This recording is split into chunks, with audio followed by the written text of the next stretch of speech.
Y orando al Señor en este mes pasado, ya habíamos hablado con los pastores para saber quién predicaba los domingos cuando ellos están de vacaciones. Y el Señor me había puesto muy fuerte en el corazón este tema. Y entonces creo que realmente el Señor sabe lo que hace y sabe por qué pone las cosas en el corazón. Y el sentir que Él pone cuando quiere que su palabra sea predicada. Bien, el tema de que voy a hablar hoy, en esta mañana, es de salvación. Salvación.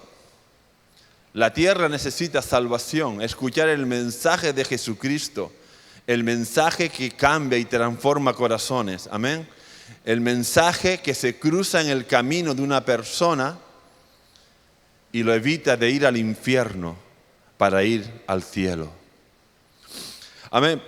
Y hay gente cargada buscando dónde poder quitar el peso del alma que no le deja descansar. Hay gente que está muy cargada, con dudas, con un pesar muy profundo. Y recuerdo a un predicador, a un evangelista, que Dios lo llevó a un país sudamericano. Y en ese país había gente, la mayoría de la raza de ese país era gente pequeña, las mujeres, los hombres, eran de mediana estatura. Pero lo sorprendente es que esa gente venía de pueblos lejanos caminando a la ciudad para traer su mercancía, para ponerlas en puestos ambulantes y así venderla. Y él se asombraba cuando él estaba en aquella plaza de ver a esa gente tan pequeña con unas cargas enormes, con unos bultos a sus espaldas, 2 veces mayores que ellos y amor que pesaban hasta 4 veces más de lo que esa persona pesaba. Y él se quedaba asombrado. Y esas personas llegaban ya, imaginaos, horas caminando y depositaban su carga allí y se liberaban de esa carga, de esa pesada carga. Y Dios le habló y le dijo: ¿quién las librará de la pesada carga del pecado? ¿Quién le quitará el peso del pecado que llevan en sus almas? Y tal vez tú que me estás viendo y escuchando o estás aquí en esta mañana, en este lugar, te sientas con una pesada carga. Tal vez seas de esa gente que tiene preguntas acerca de la eternidad y que nadie le ha sabido contestar. La Biblia habla, y vamos a verlo aquí ahora, de un hombre que también tenía dudas acerca de la eternidad, que tenía muchas preguntas acerca de Dios, acerca de cómo poder llegar al cielo, qué había que hacer para llegar al cielo. Y este hombre tenía tanta carga acerca de ese tema, que él tuvo que romper con toda su religiosidad, con todos los miedos que había dentro de él, con miedo a los líderes de la religión a la cual él pertenecía, y rompió con todo eso y empezó a buscar a Jesús. Su nombre, Nicodemo. En el capítulo 3 de Juan podemos ver y puedes ver la historia de este hombre. Yo solo voy a contar un poco. Había un hombre de los fariseos que se llamaba Nicodemo, un principal entre los judíos. Este vino a Jesús de noche y le dijo: Rabí, sabemos que has venido de Dios como maestro, porque nadie puede hacer estas señales que tú haces si no está Dios con él. Nicodemo era un líder de una secta de las más populares por aquel entonces de Israel. Era de la secta de los fariseos. Estos eran de los más estrictos y celosos en guardar la ley de Moisés. Y él creía sinceramente que Jesús había venido de parte de Dios. Y por ello él quiso tener un encuentro personal con Jesús. Por cierto, el título de la predicación se titula El encuentro que todo lo cambia. Amén. Y este hombre vino a tener un encuentro con Jesús.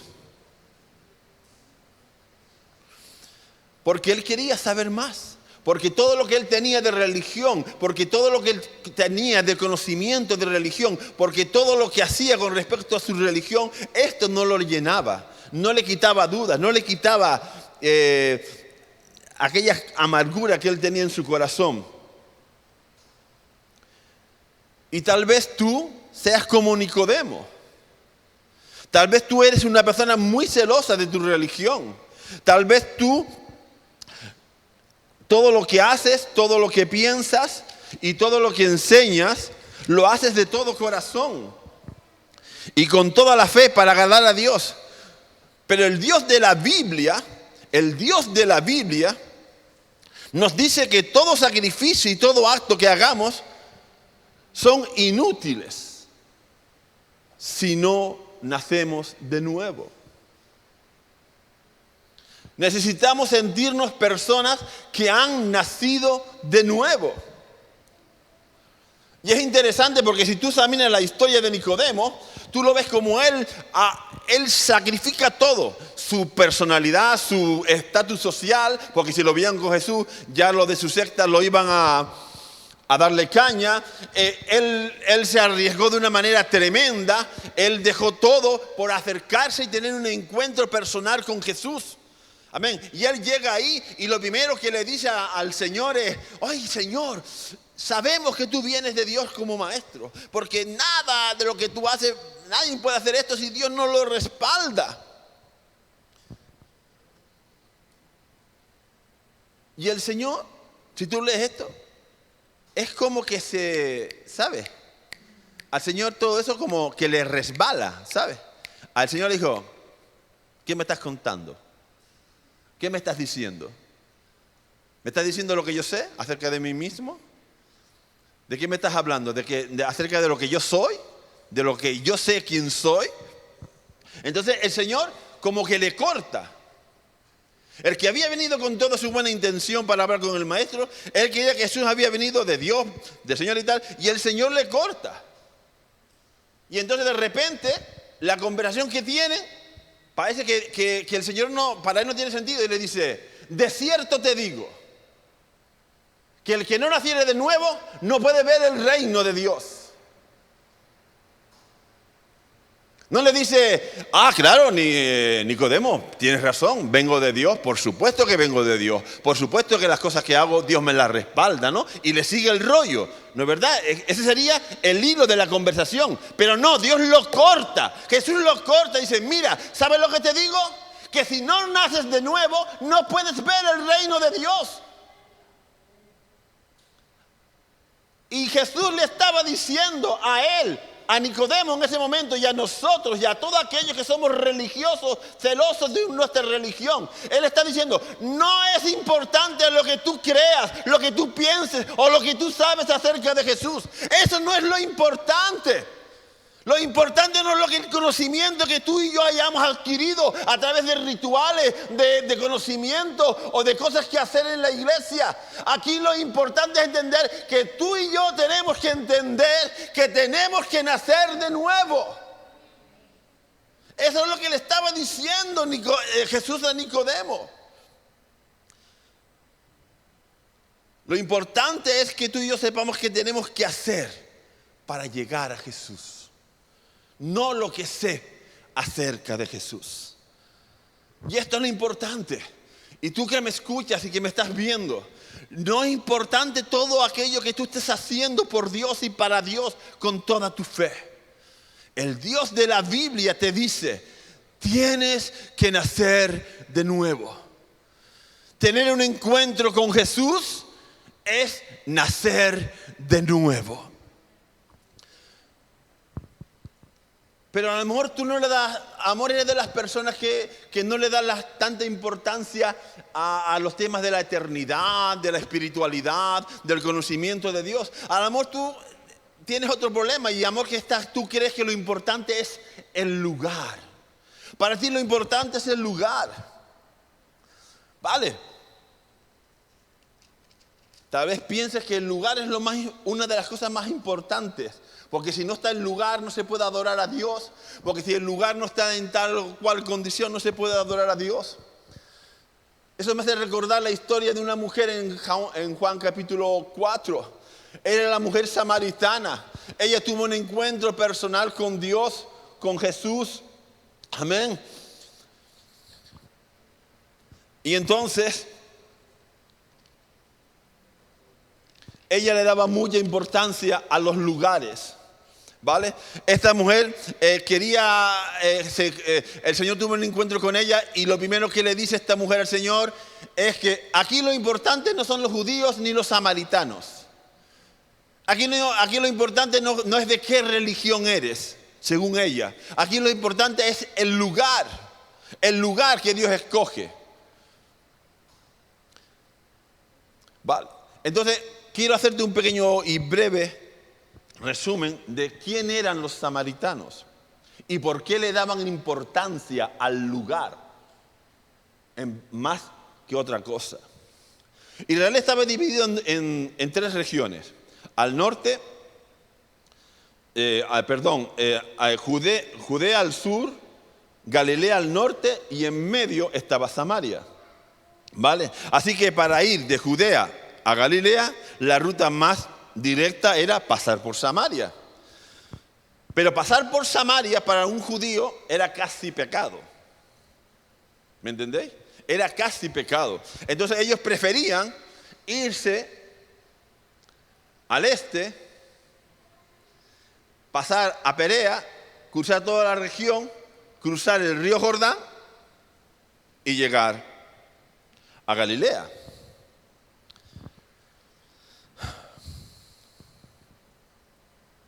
¿Por qué eran los samaritanos tan despreciados? ¿Por qué un judío puro no quería pasar por Samaria? ¿Por qué le tenían tanto odio y desprecio a los samaritanos?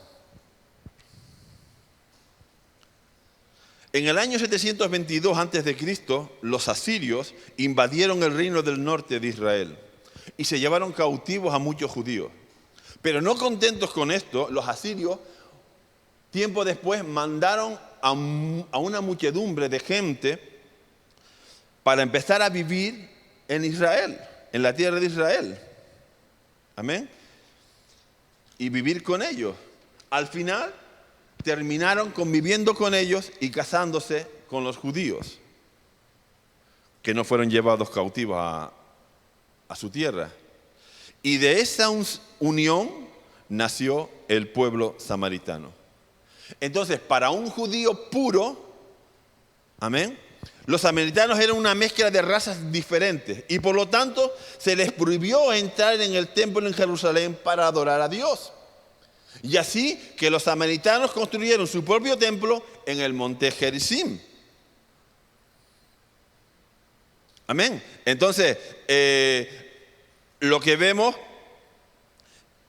aquí es una mujer que cuando Jesús se le acerca y habla con ella y le quiere decir que lo importante no es el lugar, amén, ni las formas, sino la actitud del corazón. Amén. A ver si no aquí encuentro. Dice, nuestros padres adoraron en este monte, y vosotros decís que es en Jerusalén, en el lugar donde se debe adorar. Ella estaba poniendo énfasis, es decir, ella decía, no, nosotros por culpa de los judíos tuvimos que construir un lugar para poder adorar a Dios. Y vosotros decís que es allí, y diciendo, no, es aquí, porque Dios no desprecia a nadie.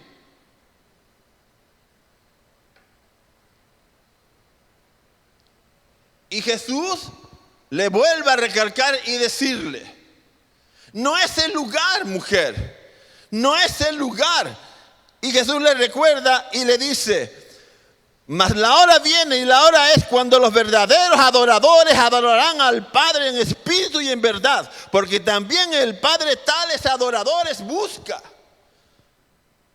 Amor, estás enfocado en que mejor es ir a las montañas del Tíbet y meterte en un templo allí y ahí malgastar tu vida entregado a adoraciones, a ritos o lo que sea, o irte a un convento, o irte a ciertos lugares donde se ha manifestado Dios alguna que otra vez y vas de peregrinaje a ese lugar porque le estás dando importancia al lugar.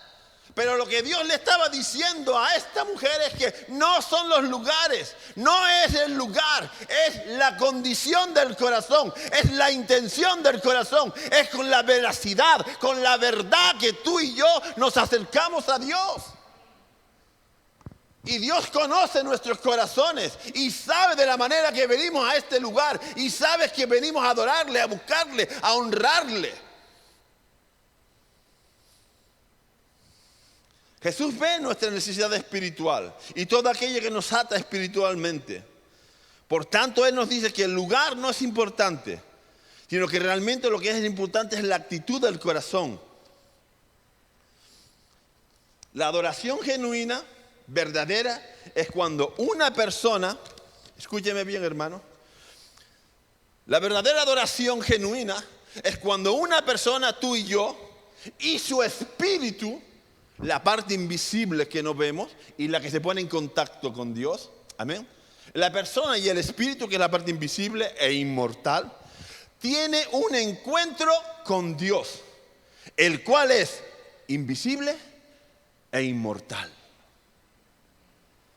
No hay otra forma de tener comunión con Dios, sino a través del espíritu humano. Porque Dios lo creó, porque Dios le dio vida, y le dio vida y vida en abundancia para tener comunión íntima con Él. Y entonces esto es lo que Dios le deja bien claro a esta mujer. Ella creía que tenía una necesidad de ser adoptada, de ser aceptada como samaritana, y que Jesús la aceptara, que aquel lugar, el templo en el monte Gerizim, ese era el lugar perfecto. Pero Él le dejó demostrar una cosa. Le dijo, tú tienes una mayor necesidad que no ves. Tú estás enfrascada, estás atorada, estás ahí metida en un bloque que no sales, porque le estás dando más importancia al templo que al Dios que lo viene a visitar. Y en esta mañana quiero recordarte, si estás aquí y no conoces a Jesús, que a lo mejor estás cargado porque estás buscando a Dios en cosas religiosas, con actitudes religiosas, o que le estás dando importancia al lugar en vez de la adoración. Amor, estás impedido, hay algo que te ata, que te tiene atado y que no puedes despegar de tu mente. Quiero recordarte una cosa, tú que me estás escuchando, yo estaba igual que tú. Mi mente estaba cargada por el pecado de la religiosidad, porque le daba importancia a las formas, a las maneras, a los ritos. Mi alma estaba esclavizada porque yo pensaba que solamente en aquel lugar al cual yo iba, ahí estaba Dios. Y no era así. Pero persistí, busqué. Mi alma angustiada y cansada estaba buscando de Dios. Y Dios no me decepcionó.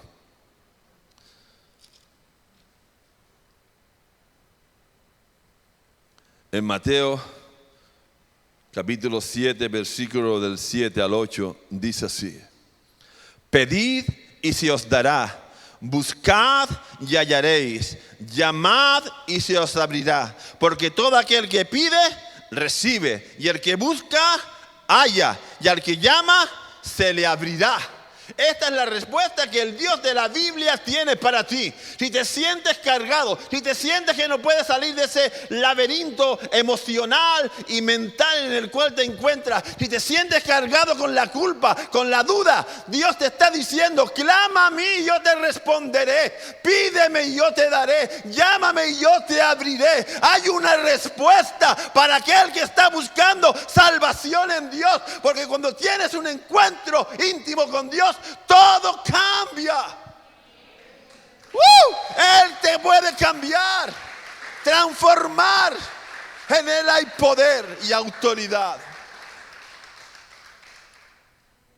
Ahora bien, tal vez tú que me escuchas me estarás diciendo, Isidoro, mira, ese no es mi problema, de verdad. Yo creo en Dios. Creo que existe un Dios. Creo que cuando miro el universo, cómo está gobernando las leyes del mundo natural y todo lo demás, cuando veo tanta maldad en el mundo y todo esto, yo creo realmente que Dios existe. Pero no me puedo acercar a Él. No puedo estar cerca de Él, no puedo buscarlo, porque hay una carga en mi conciencia.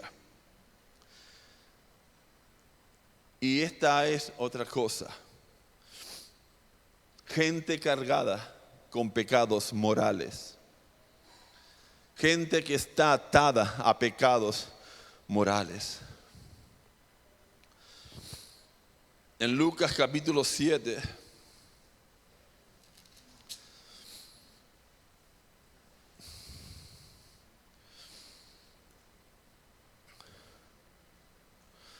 aquí vemos una historia, y ahora la vamos a leer brevemente, de una mujer que tenía una carga moral muy fuerte.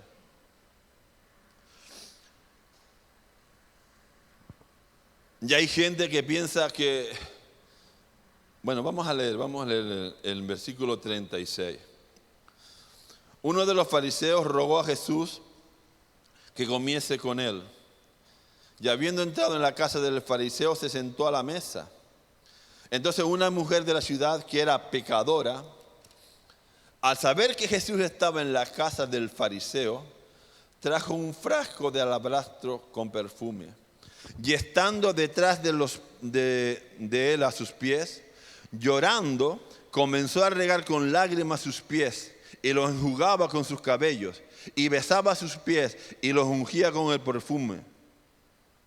Cuando vio esto el fariseo que le había convidado, dijo para sí: si fuera profeta, conocería quién y qué clase de mujer es la que le toca, que es pecadora. Conozco en persona, por mi propia experiencia y a otros muchos, que están sumergidos en el mundo de la pornografía.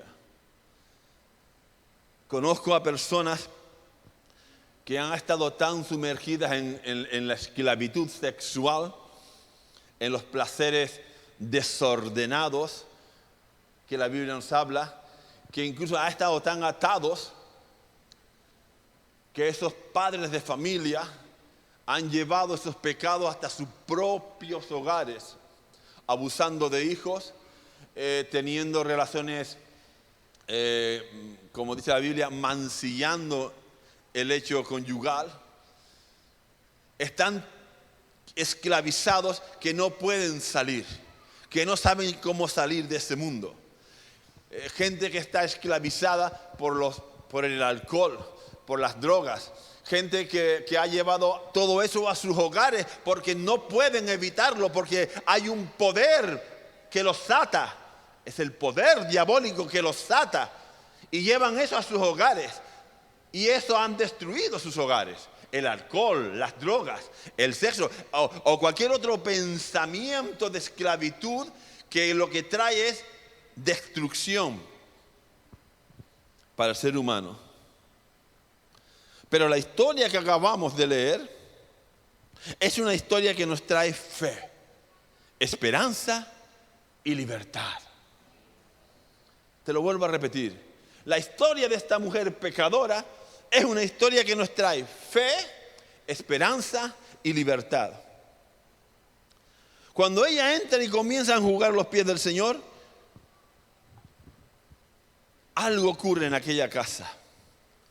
Algo ocurre. Las mujeres de por aquella época estaban en un segundo plano. Pero máxime si eres una mujer pecadora. Esta mujer era conocida La conocía Simón y la conocían casi todos los que estaban en aquella casa. Pero cuando ella entró, la Biblia que entró llorando. Y en esa actitud empezó a lavar los pies de Jesús, a enjuagarlos con sus lágrimas y a perfumarlos. Y cuando esto ocurre, surgió algo en la casa. Se quedó en silencio, como están todos ustedes ahora, en silencio. Pero no era un silencio con expectativas, como están ustedes ahora, esperando a ver lo próximo que va a decir. Este era un silencio acusador. Era un silencio que todo el mundo miró a Jesús. Dejaron de hablar. Se quedaron en silencio a ver cómo iba a responder el maestro. ¿De qué manera iba a actuar? El silencio se empezó a convertir en un murmullo muy suave.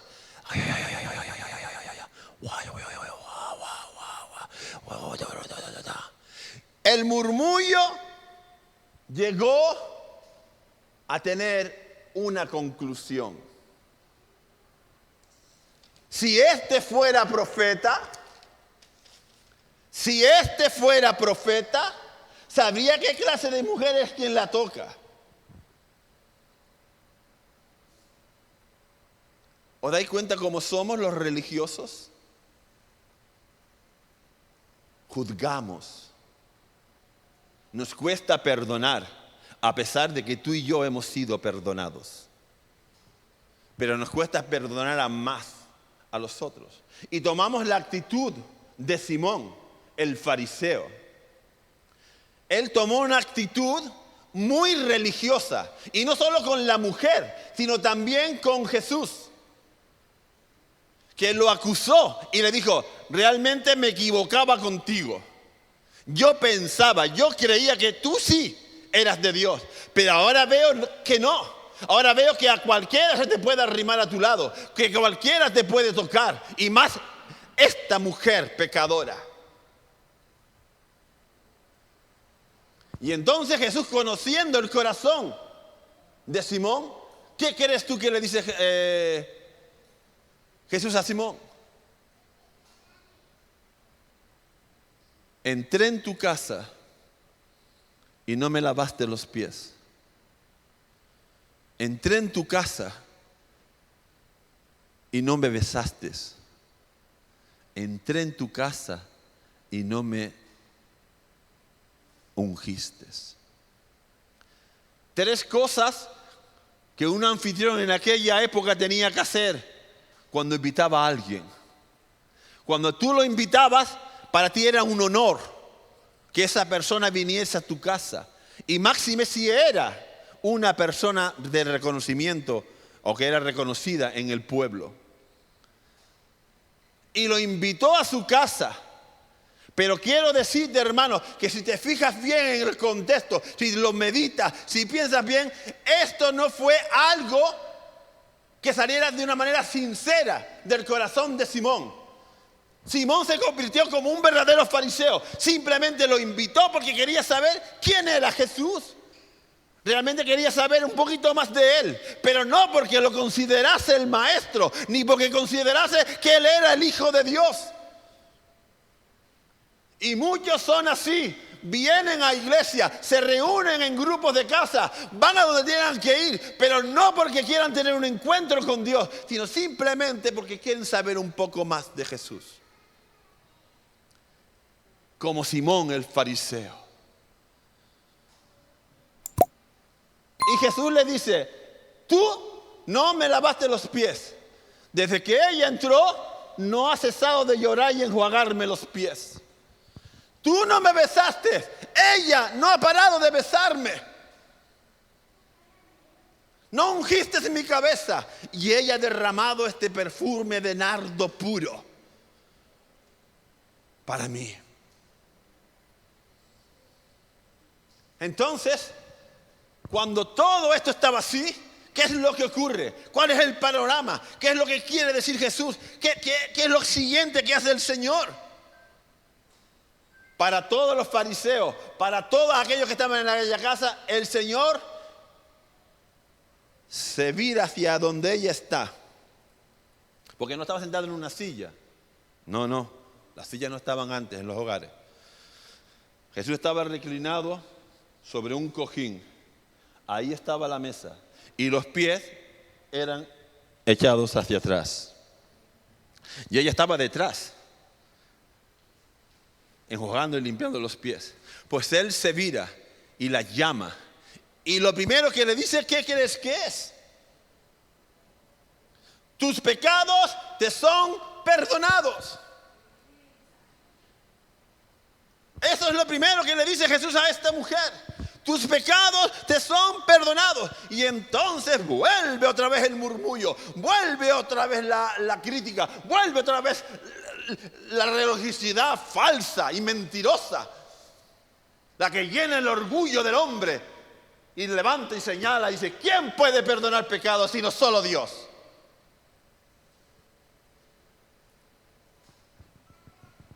Y entonces Cristo aquí está haciendo las veces del sacerdotal. Él era el gran sacerdote. Él lo que quería que entendiera el pueblo, que Él era el único que podía perdonar pecados. Igual que el leproso entraba y daba su ofrenda cuando Dios lo sanaba de la lepra y se lo ofrecía al sacerdote. Y el sacerdote oraba por él y decía, es limpio, él es perdonado, vuelve con el pueblo. Vuelve a ser restaurado. Por lo tanto, lo que Jesús le estaba diciendo a Simón, el religioso, el que estaba por encima de la mujer, el que nunca había pecado, el que parecía que era el rey de reyes en ese momento, Dios le estaba diciendo, ella ha sido perdonada, por lo tanto tiene todo el derecho de sentarse a la mesa conmigo, contigo y con todos los que están aquí. Yo la he perdonado, yo la he levantado. Eso era lo que Dios tenía para ella. Pero a mí me recuerda aún más. Aleluya. Dios nos ha perdonado. Y hay una mesa preparada en el cielo. Ya está preparada esa mesa. Y yo he de comer allí, sentado con mi Jesús, con todos los perdonados, con todos los redimidos. Yo sí me voy a sentarme a esa mesa. Jehová vive y reina. Pero no solo contento con eso, no solo contento con levantarla. Jesús le dice, tu fe te ha salvado. Ve en paz. Se acabó. No importa lo que te señalen, no importa que el pueblo murmure de ti, no importa lo que tu familia diga, no importa lo que tus vecinos digan. Ve en paz, eres salva, yo te he perdonado.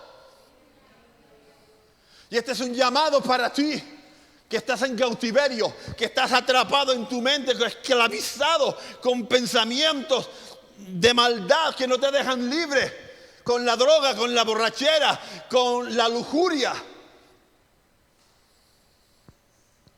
Dios necesita que tú hagas lo que esta mujer hizo. Dios necesita que tú y yo hagamos lo que esta mujer hizo. Tener fe. Fe en que Dios la había perdonado. Fe trajo a la mujer a Jesús. La fe abrieron las puertas del perdón y la salvación. Y la fe hizo que una mujer entrara en una casa como pecadora y saliera como una mujer redimida y restaurada por el poder de Dios. Eso es fe. Eso es creer en el poder redentor de Dios. Eso es creer que he sido perdonado, que he sido lavado, que he sido restaurado con el poder del Dios Altísimo. Concluimos. Y quiero concluir, tú que me escuchas, que un encuentro con Jesús lo cambia todo. Todo. Y un acto de fe hacia el Señor nos hace ser salvos. De ti y de mí depende. ¿Dónde vas a invertir tu fe? ¿En la religión? ¿En un lugar? ¿En los pecados que te están atando? ¿O inviertes tu fe en aquel que tiene el poder para cambiar y transformarlo todo? Quiero leer tenía más versículos. Ustedes saben que me gusta mover la Biblia, pero el tiempo apremia. Y solo quiero leer 2 de Corintios capítulo 10, versículo 4 al 5.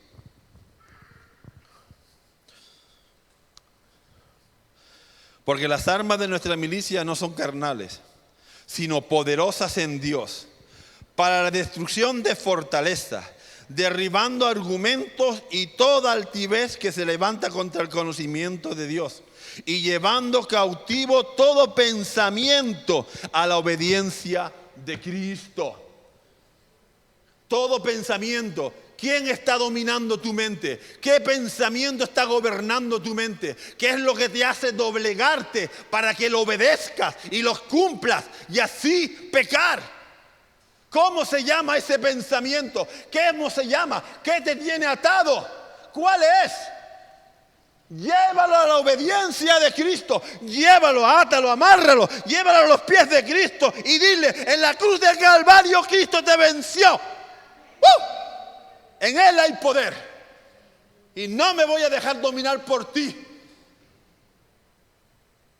Porque Cristo me ha dado el Espíritu Santo, espíritu de poder. Aquel que levantó a Cristo de los muertos vive en mí.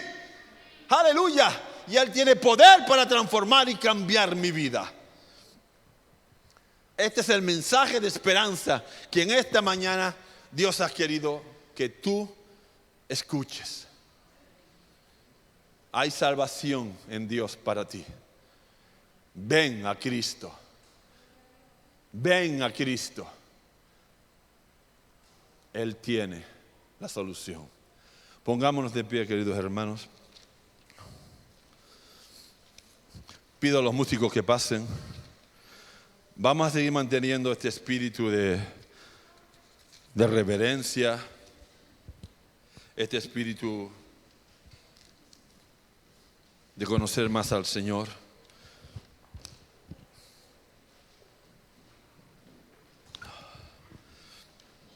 Y ahora yo ruego, dejad a los niños están ahí, amén, son del Señor, ustedes olviden de los niños, amén, e intentemos concentrarnos.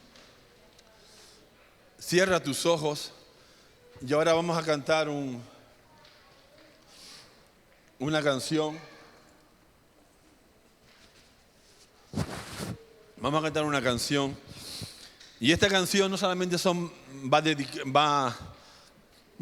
principalmente va dedicada a aquellas personas que no conocen a Dios. Si tú te sientes cargado o atrapado con pensamientos de esclavitud, nosotros a eso lo llamamos cadenas. Hay personas que están encadenadas a pecados, personas que están encadenadas a la religión, personas que necesitan libertad. Pero también es para nosotros los cristianos, los que aún hay áreas de nuestra vida que el diablo ataca y nos quiere sentir o hacer sentir esclavos. Entonces, yo te ruego que tú medites en esta canción, en lo que dice la letra, y hazte sentir que es para ti. Que no tienes por qué estar viviendo con esa esclavitud mental, porque Dios te ha hecho libre. Amén. Gloria a Dios. Gloria a Dios. Cierra los ojos, concéntrate. Ya vamos a terminar, ya estamos listos para terminar. Concéntrate.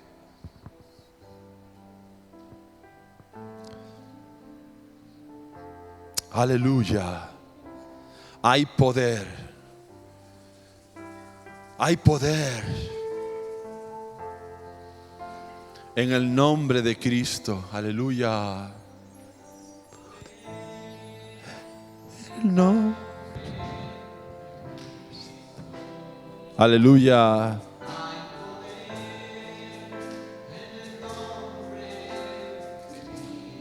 Hay poder.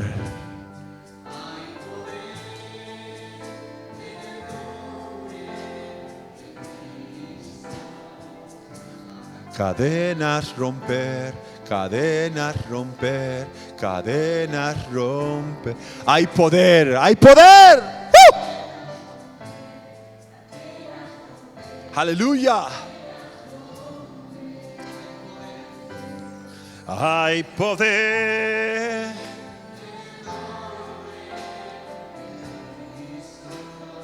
Levanta tus manos.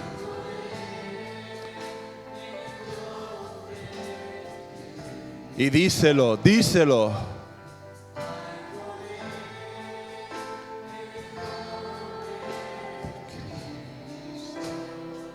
Para cadenas romper, cadenas romper.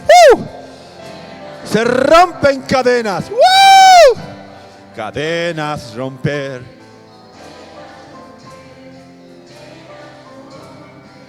Santo. Levanta. Somos nosotros. Aleluya.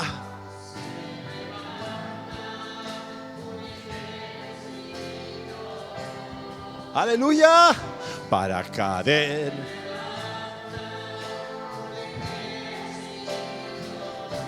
Señor.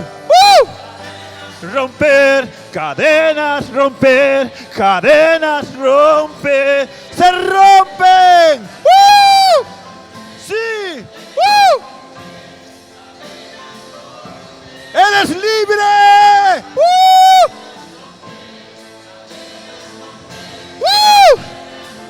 Se caen las cadenas.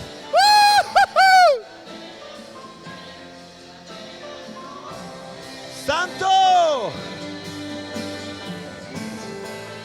Mira, el Señor tiene poder. El Señor tiene poder. Y ahora vamos a hacer un ejercicio espiritual. Y vamos a sentir cómo esas cadenas caen. Escucha cómo caen tus cadenas. ¡Aleluya!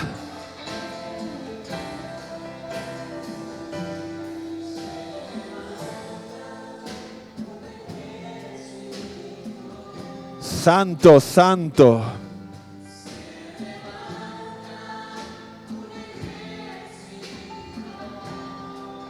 Amén.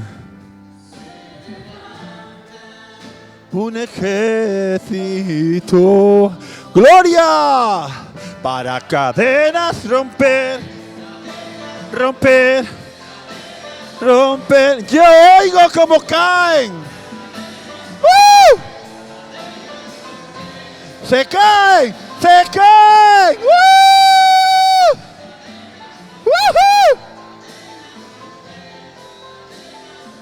Yo las oigo caer.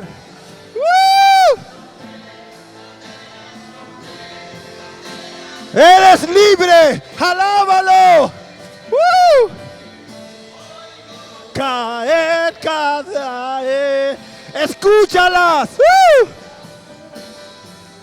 Oigo cadenas caer. Están cayendo. Oigo cadenas caer. Él las rompe, él las rompe. Oigo cadenas caer. Solo música, solo música. Gloria a Dios. Gloria a Dios. Aprovecha este momento. Aprovecha este momento. Porque eres libre. Porque Dios te ha hecho libre. Escucha. Escucha, muy suave, muy suave. La música muy suave. Escucha. Escucha cómo están cayendo. ¿Oyes el ruido? ¿Oyes el ruido? Son tus cadenas.